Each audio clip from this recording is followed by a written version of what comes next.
Home is a bit of an odd concept. When you think about it, it's a somewhat irrational attachment to a place. It's abstract. But, as Dorothy said, there's no place like... Well, you get the point. But why is that? What made Kansas so great? Does it have to do with the place itself, or simply the context thereof? Personally, I'm attached to the geography of my homes. I've become nostalgic for places and where they exist on the map, the towns, cities, and communities I've lived in throughout my life. The funny thing about said attachments is how dependent on context they are. You can live your whole life in a place only to return and find that it has become completely different for your lack of existing there. It's always a bit of a bittersweet feeling. The feeling of returning. Games can be like that too, but it's a bit different. The spaces within games tend to exist in only one context. There's only one mode of play. Due to this consistency, this one context of interaction, games become familiar, home-like. They won't change while you're away. Some of my favorite places in games are Emblem, Shibuya, and Lordran. I'm deeply familiar with all of these locales. I've explored every inch of them, and returning always gives me a feeling of comfort, of familiarity. But none of these places are really a home. You don't get the feeling that you could live there, that you could be permanently comfortable. In Final Fantasy, the next story beat is always coming. In Shibuya, the Reapers are always trying to get you. In Lordran, the world is dying. Despite my love for these spaces, none of them are what I'd consider homes. Then there's the idea of the open world, of vast, explorable spaces. Skyrim, No Man's Sky, Assassin's Creed, Breath of the Wild. All places where you can have a house and theoretically a home, but none, in my personal experience at least, feel like home. The worlds are too big. They lack intimacy. No comfortable little nooks to settle into. No sense of any real attachment.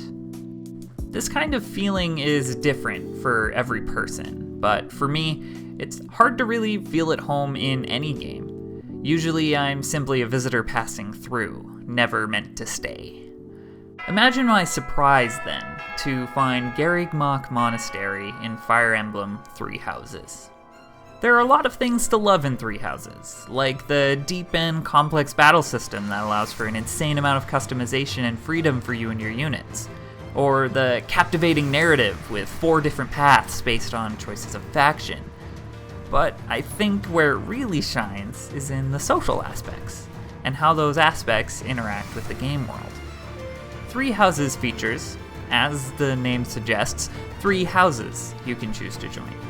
Each is part of a different faction in the region of Fodlan, with the houses and the monastery acting as a pseudo-country all on its own.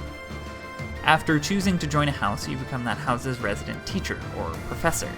And as you explore and unlock more sections of the monastery, you get to know the different houses, with most of the characters outside of your own house being recruitable to your side.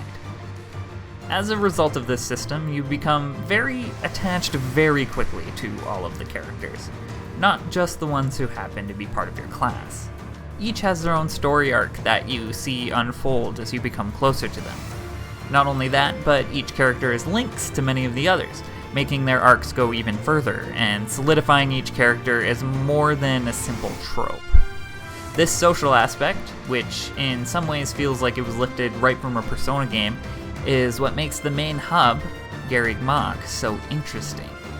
The monastery is the lens through which you as a player experience the characters, and so the monastery itself becomes positively associated with that mechanic. When experienced, though, it feels like more than a mechanic, as every action you take during your free time feeds back into the social support structure, linking you to your students and colleagues. You get as much time as you want to explore between missions, but you only get a limited number of things you can do.